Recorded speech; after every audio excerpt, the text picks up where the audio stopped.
अली हर रोज सूरज निकलने से पहले उठ जाता था और अपनी गाय का ताजा दूध निकालता था। वो एहतियात से दूध के बर्तन गाड़ी पर रखता और गांव की तरफ रवाना हो जाता। गांव वाले इसके खालिस दूध पर भरोसा करते थे और खुशी से उससे दूध लेते थे। एक दिन गांव में एक नया दूध वाला आया जिसकी नीयत ठीक नहीं थी।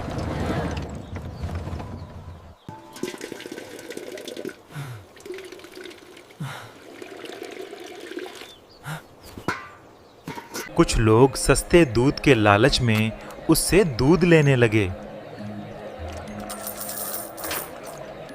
चंद दिन बाद बच्चों की तबीयत खराब होने लगी और सब परेशान हो गए। जल्द ही सबको पता चल गया कि दूध में मिलावट की जा रही थी। लोग अली के पास आए और उससे माफी मांगी। इस दिन के बाद सबने सच्चाई और ईमानदारी की कदर की और अली का दूध लेने लगे।